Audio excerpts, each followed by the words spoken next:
Hello, welcome once again to Stuff and Things, where I like to talk about stuffs and occasionally even things. I'm your good friend Bradley, and today I have kind of a cool little project to work on here, and I thought it would be fun to take you along for the ride. I'm looking here, if I can pick this up without everything falling everywhere. This is my old pedal board. It is an old legacy. Let's see which ones are attached and which ones aren't. I've already started kind of ripping this apart.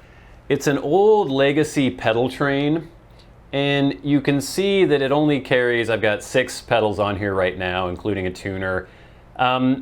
It's just gotten too small for me. I've acquired a few more pedals in the years since I put this board together, and I really thought it was time to upgrade in size. I don't even know what model of pedal train this is anymore. I mean, it's very old. It's, I don't know, at least 5 years old, something like that. Just to go over some of the pedals I had on it. Again, not all of them are attached, but I have here, if you go from the signal chain that I had, originally I had the full tone OCD first, then I had just an old Boss DS1 distortion pedal. This is from like the early 90s. I've got an MXR Dynacomp compression pedal, then the MXR carbon copy analog delay, then the TC Electronic Ditto Looper, this little guy here, and then just the good old standby TU3 Boss Chromatic Tuner. But I've acquired a few more things.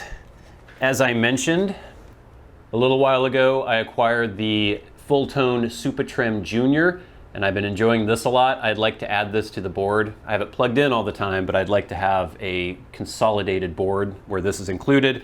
And then also I got the full-tone 69 Mark II fuzz. This is a really old school germanium diode fuzz, very similar to the original fuzz faces, or not the original, but the fuzz faces from around the 69 era. That's what he was trying to replicate when he made this pedal. It's really cool, I like it a lot, but again, there's no room on the board for it. And then the one pedal that I got on eBay that I'm waiting for that hasn't arrived yet is a TC Electronic Hall of Fame Reverb 2. I was using reverb in my AC-15 and also the tremolo in my AC-15 with the foot switch like that, but the reverb isn't fantastic. I considered maybe replacing the reverb tank in my AC-15, but then I thought, why not get a pedal and have some more options for kinds of sounds of reverb I could get out of it.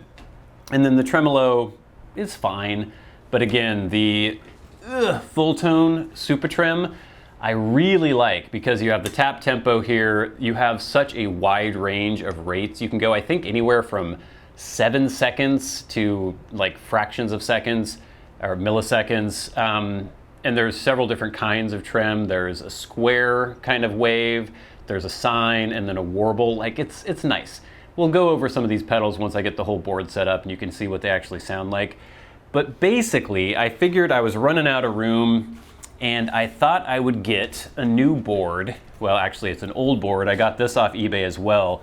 But this is the Pedal Train Classic Junior. And the great thing about this is I was looking on eBay. It's used, but you can hardly tell that it's been used at all. And it already had some of this 3M dual lock pedal board tape on it. It's not specifically for pedal boards, but a lot of people now call this pedal board tape and they sell it as pedal board tape. But it's basically just 3M dual lock, and it's not Velcro. It's something a little different. If I can show you, I have some here. If we get up nice and close, you may be able to see it's a series of little plastic mushrooms, basically. And the cool thing about this is that you can put it on the surface you want to adhere to and then the object you want to adhere to that surface, and it's not a hook and loop kind of thing. This works on both objects. So you put it on both, it adheres together. So you can see, and it's very, very strong. Once you get this on, it's hard to get the pedals off again. And it's very expensive though, so a roll of this tape, it's 1 inch, I think a 1 inch by 10 foot roll is around 20 bucks. And so finding a pedal board that already had this installed where I would want it is nice. So I don't have to replace this, and I don't have to yank off any of the old Velcro tape that they might have used. So basically, we've got this Pedal Train Classic Junior. I think it's about the right size for me. It'll leave me room for a little bit of expansion maybe if I want to, but I'm pretty sure that I'm fairly set with the number of pedals that I'm going to use anyway. So I want to just kind of put this together. I want to get all of my pedals minus that TC Electronic Hall of Fame Reverb 2, sort of figure out the order I want to put them in, my signal chain, I'm thinking of pedal train. And then I also got, finally, this MXR ISO brick. It's an isolated power supply, or it's a power supply that has all isolated outputs. So you have, let's see, 6 9 volts with varying amperages. There's also, there are 2 inputs where you can sag. You can replicate battery sags. You can go from 6 volts to 15 volts. So for some people who say they have pedals where they sound better if the battery is just about to die, you can replicate that with this, or you could just set it for 9 volts, run a normal 9 volt out of it. There are also 2 18 volt outputs, which is nice because my OCD and my Supa-Trem can run on 18 volts, so they have a little bit more headroom.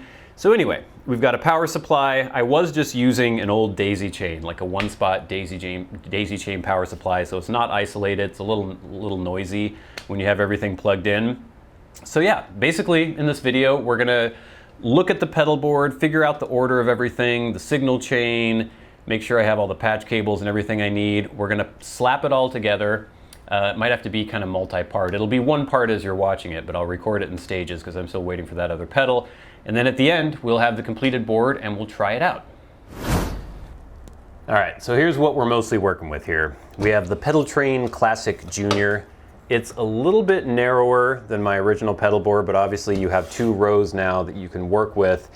One thing that I've already found out that's kind of a bummer, I was looking at this MXR ISO brick and I was trying to figure out where I could mount it on back. I know they make actual mounting brackets for like the Voodoo Labs pedal power power bricks. I didn't find anything specifically for the MXR, and I'm just trying to figure out where I could mount it, and basically I'm not finding any good solution for underneath here because we have the plug-in for the AC adapter. This kind of has to be in a position where I can reach it. So I was thinking maybe I would mount it under the pedal board like this. The problem with that is it doesn't fit. I don't know if you'll be able to even see this on camera, but when I put it down with the power brick underneath, there actually isn't room and it's gonna rock. If I put it this way, then I'm gonna be blocking off most places. Actually, it might almost work like this. I could plug in from the back. That's not super ideal. And then also, I guess I have access to the outlets there. I would have to maybe put something underneath here so it's not rocking, or I could put some of that pedal board tape on each one of these parts of the structure and secure it like that maybe. I'm not sure how secure that would be. So that's one possible solution. The other solution would just be to mount it on the pedal board itself, which maybe isn't the worst thing in the world. I wanted to have room. Oh wow, you can see my tan line. Look at that. Little farmer tan action for you. I wanted to have room for an extra pedal, and right now I do with the pedals that I'm gonna have on this board. But I don't hate the idea of it being up here, so we're gonna have to kind of figure that out. We'll leave that aside for now. But as far as pedal order, this is where things can get complicated. This is where arguments break out on the internet. But a lot of people will put their tuner first. I'm gonna get this out of the way so we can actually see what's going on here. They might put their tuner first in the chain. Then there are a lot of different schools of thought. Ugh, man, this pedal board tape is really hard to get off. With different gain stages and overdrives and where you put compression and all these different things. As we may have discussed in previous videos where I'm playing guitar, I'm not very good at guitar, so a lot of this stuff is just kind of academic. I doubt that I would notice all that much difference anyway. But what I kind of have figured out is with this fuzz pedal in particular, you're not supposed to have anything in front of this that has a buffer. So this Boss chromatic tuner has a buffer. And I also kind of like the idea of having the tuner last in the chain, because that way, if you want to mute your entire rig and make sure that everything's cut off, like there's no noise from any of the pedals you have plugged in going into your amp, that's a good place to have it. Obviously, if you have a bunch of overdrive, distortion, delay and stuff going on and then you hit your tuner, it might be difficult for you to tune, but I don't know that that would be a huge issue for me. I can just pop my pedals off and tune. So I'm thinking of having the tuner last in my chain. And then probably the OCD first. I think that's what I'm going for. Then the Mark II fuzz, because I kind of like the idea of being able to use this as a boost going into the fuzz. I've been playing around with that a little bit. Most of these combinations I've kind of worked on already, just seeing what sounds good going into what. So I'm thinking OCD into the 69 Mark II, then another little layer of distortion gain, the Boss DS1, then the compression. I like having the compression after overdrive and distortion and stuff, because if you use the compressor before the overdrive and distortion, it kind of like evens everything out. You don't get as much dynamics from it, or from the actual distortion, which makes sense because that's what a compressor does. It just like squishes everything. So being able to get that sound without compression, and then if I want to add a little compression onto it, usually when I'm doing compression, it's more for rhythm stuff anyway, and then I might have it for a part that I just really want to stand out. I can get a little boost to with the output. So this is what I'm thinking. OCD, 69 Mark II, Boss DS1 distortion pedal, MXR Dynacomp, and then I think not in the signal chain, but on the board, I want to have my looper here.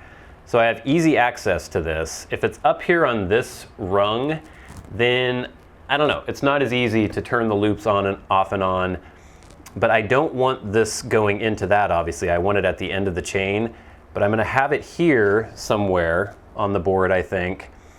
Then I think I wanna do the delay. So the compression would go into the delay, it's analog delay, and then that would go into the trem. I like the idea of having the tremolo because I was used to having tremolo on my amp. So basically I'd have the whole signal chain with all my effects going into my amp. My amp is up there. I was just pointing at it and you couldn't see it. Going into my amp, and then the amp had my reverb and trem. So basically, and in the amp circuit, it would be trem and then reverb. So I kind of like to replicate that now. I think that's what's gonna sound good. So I can have my delay going into my trem, and then I'm gonna have my reverb, and then finally the reverb going into the tuner, going into the amp. So basically, I'm gonna have to have a longer patch cable, something like this.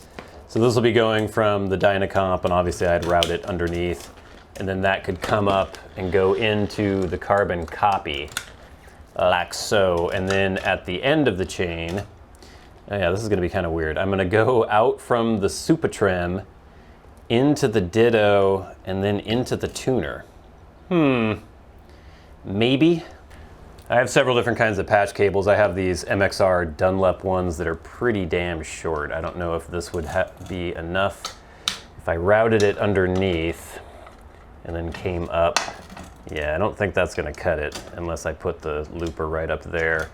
I do have these full tone cables that are a little bit longer. Just trying to figure out the logistics here. I mean, that's kind of the fun part anyway. But if we have this, this could work. And maybe I'd actually come up from here, like so. That could work. That could definitely work. That kind of limits me where this could be on this side of the, or actually, no, wait a minute. I'm going, oh yeah, I'm going out and in. Yeah, so, I don't know. We'll have to figure this out. If it gets too messy, I may just have to decide that the looper is going to have to go up here, and maybe I'd put the carbon copy down here and just really have the chain, have the pedals in the order that the signal chain is going, but we'll see. So I think next I'm going to experiment with popping all these together, figuring out patch cable lengths. I'm not going to, zip tie everything down yet. I want to make sure that I get everything perfect, especially like where the power supply is going to go and routing the power to the cables and everything. And once we get to that stage, and I think I pretty much have a good design and we're ready to go, I'll show that to you. Then I'll do the whole thing of cleaning up all the power cables, zip tying everything, securing everything, and then show you the completed board at the end. All right, as you can see with all the mayhem of the detritus strewn around here and everything, I've been fiddling with this a little bit. I think I'm pretty close to a final layout here. Like I mentioned, I have the OCD going into the 69 Mark II, going into the Boss DS1, going into the Dynacomp, from the Dynacomp going into the MXR carbon copy going into the Supa-Trem. I don't have my TC Electronic Hall of Fame Reverb 2 yet. I'm hoping I can cram that in this space, or I'm going to have to try to make a little room, and then that will go into the Ditto Looper. The Ditto Looper will go out and into the Boss TU3 Chromatic Tuner. I think that's what we're going to do, and I think I am going to put the ISO brick on the top here. Unless I think of a really ingenious, really practical method for putting it on the bottom. So I'm pretty sure this is the layout. We're going to take a quick break, and when I come back, hopefully I will have that TC Electronic Hall of Fame Reverb 2, and I'll have all the power hooked up, and we'll just see if it actually works. All right, so it's been a few days. I've had a little bit of a chance to experiment with the order of the pedals, the signal chain, where I wanted the pedals on the board, fooled around with where I was going to put the power source. Originally, I thought I was going to have it on the outside or on the top of the pedal board. I eventually was able to put it around on the bottom. So, ta-da! This is the completed pedal board. Not too tightly packed. I think everything is fairly ergonomic. I can reach every pedal that I need to reach. I'm pretty happy with it, and I'm pretty happy with the sounds I've been able to get out of it. I think we will take a closer look. I'm just going to briefly go through some of the pedals and some of the sounds that they provide for me. Obviously, this video could go on for hours if I talked about every single one, and some of them are kind of new to me, and I'm just getting my head around how I want to use them, like especially the TC Electronic Hall of Fame Reverb, the Supa-Trem I haven't used too much, or the Supa-Trem Junior. So anyway, let's take a closer look. I'll show you the pedals, the signal chain order, why I put them where I did, and then at the very end, we will take a little bit of a listen to how they sound. All right, so here's what we ended up with on the Pedal Train Classic Junior. The very first pedal on the board and the first pedal in my signal chain is the Fulltone 69 Mark II Fuzz. So the signal chain goes Mark II Fuzz to the Fulltone OCD, to the Boss DS1 distortion pedal, the super old one. This guy's like 30 years old, I think, something like that. To the MXR Dynacomp compressor pedal. From there, we go into the MXR carbon copy analog delay. From there, into the Supa-Trem Junior by Fulltone. From there, in the TC Electronic Hall of Fame Reverb 2. From thence, into the Ditto Looper by TC Electronic, and from there we go into the Boss TU3 Chromatic Tuner. Now the reason I did this signal chain is this is a germanium fuzz, and I tried it in a couple different areas. I knew I wanted it before my DS1 because this has a buffer, and from what I hear, germanium pedals do not do well in front of a buffer or with a buffer in front of them. And I tried with my OCD before the Mark II Fuzz, but after playing around a bit, I just decided I liked my guitar going directly into this fuzz pedal. There are just so many more dynamic possibilities when you have your guitar going right into this, at least for me. And obviously, this isn't a hard and fast rule. This is just what I found to work well. I could get way better response from like turning the volume down on my guitar, my picking attack, everything. So germanium fuzz. We have the overdrive pedal, we have the distortion pedal, so if I want, I can even up the input going into the distortion pedal by boosting it with my overdrive pedal. I like the compression after the overdrive or the gain stages. For me, it seems like when I tried the compressor before the overdrive, it the overdrive's already compressing, and when you compress first, you kind of get rid of the cool, like, sharp edges that the overdrive will give you. So compressor next, then going into the analog delay. I liked the trem and the reverb in this order after the delay because it kind of replicates what I would have had on my amp when I was using trem and reverb on my amp. So basically everything else going into the trem and the reverb. If you put the trem before the delay, I don't know, you just kind of lose it. It sounds weird and muddy to me. And then reverb over everything else just seems right to me. That just seems to work. And then finally, well, the ditto looper, and then finally the chromatic tuner. I ended up being able to put the power supply on the bottom. You can see sort of how I routed all this stuff, maybe. Tried to be as neat as possible with kind of gathering all the cables and everything together. And I was just able to fit the MXR ISO brick underneath here. I don't know if you can see from the side, it's kind of difficult to tell, but this is just barely above the ground when I have this laying down. And I still had access to all the outputs and everything. The only real annoying thing with it is that the jack for the DC in on the ISO brick, it's kind of in there. It's kind of hard for me to get to it. Let me see if I can plug this in now. I have to sort of finagle it in. There you go. So it's not quite as ergonomic or ideal as I would like, but it's much better, in my opinion, for me to have it underneath the pedal board so I have more room up above. If I had to, with a little bit of spacing, I could probably fit one more pedal on here. And now look, everything's powered. Well, actually not without an input. Hold on. Look at that. Yay, everything works. Uh-oh, I just turned on a loop. Let me turn that off. There we go. Hey, we've got lights. That's fantastic. So next, we're just gonna plug it in and I'll try to show you a few of the sounds that I'm getting out of this board. Remember, I'm not a very good guitar player. Remember as well that this is a new setup and some of these pedals are new to me. So we'll see what we can do. There's also somebody mowing their lawn outside, so I hope you can't hear that too easily.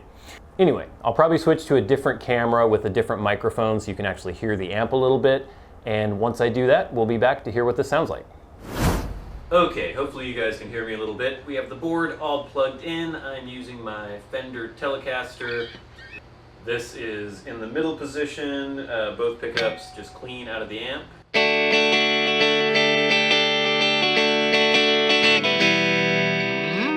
So, that's the normal sound. We've got the Hall of Fame reverb just really quickly because I know this giant lawnmower is going to start up outside again. Everything kind of at 12 o'clock with the Hall.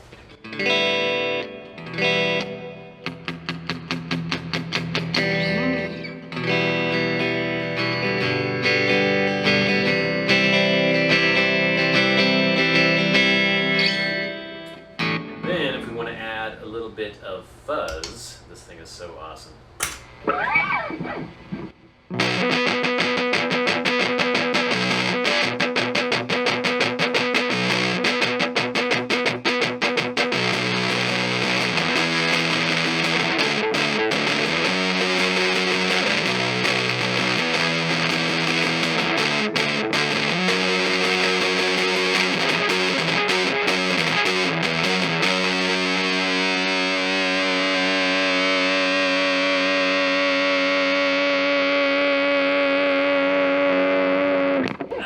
It's so brutal.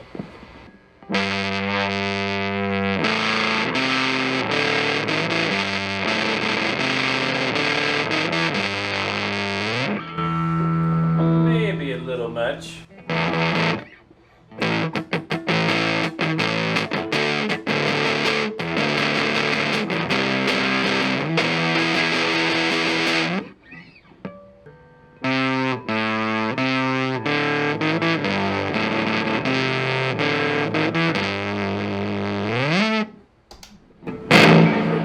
In there at the same time.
crunchy overdrive sound. You can get it really hot if you do the high power. Really get the drive up.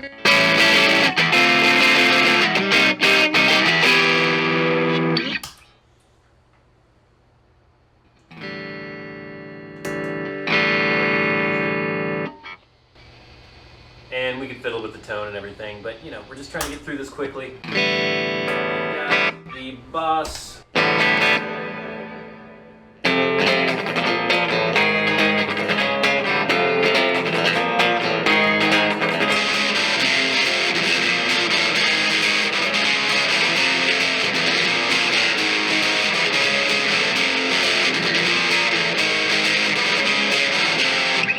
That's basically what that's for. Compressor pedal, just kind of leaving the reverb on right now.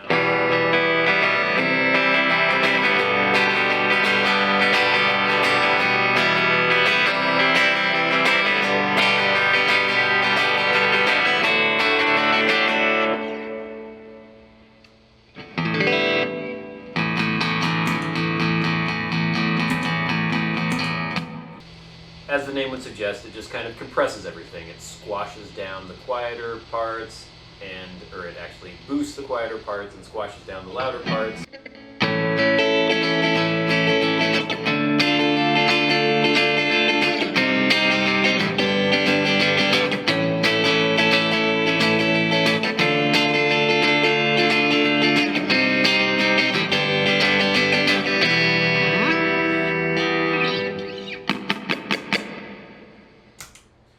We've got the carbon copy analog delay.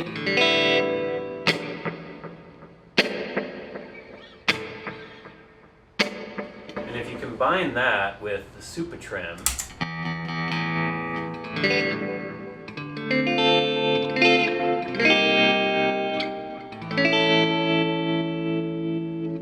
and maybe a little shimmer reverb,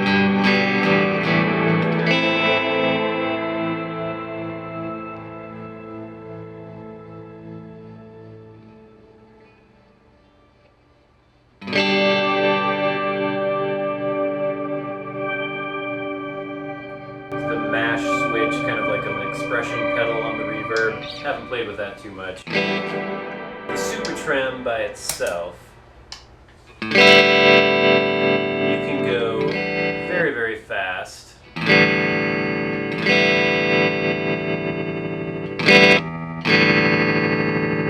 a little bit more in the mix. And then extremely slow.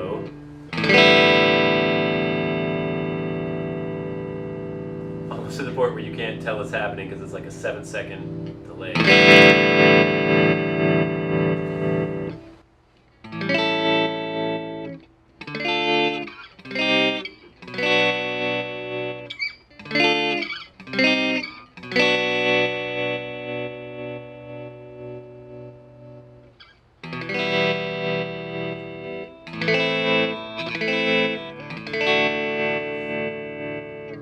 It's got tap tempo on it, different waves here. You can do a square.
And just a little example, really quickly. I mean, there's tons of sounds you can get out of this thing. I need decades to work on this to really figure it all out. But just wanted to show you an example of the 69 Mark II germanium fuzz pedal.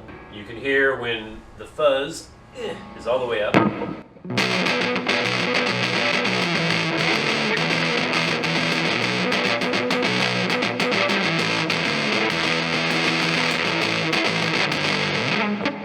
It's quite nasty, quite spitting, but then you just turn the volume knob a bit.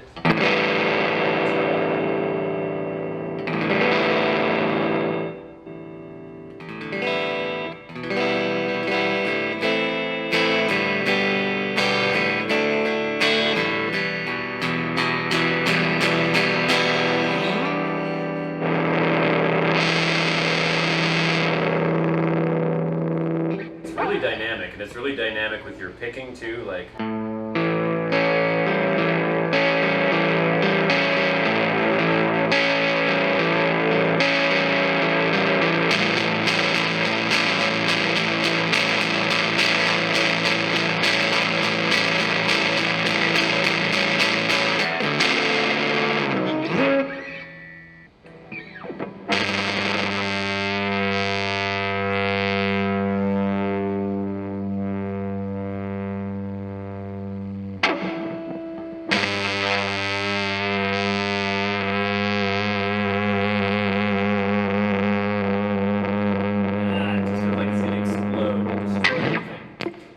gang, that's pretty much my new pedal board setup. I'm pretty happy with it. Let's turn this off before it decides to disintegrate my face.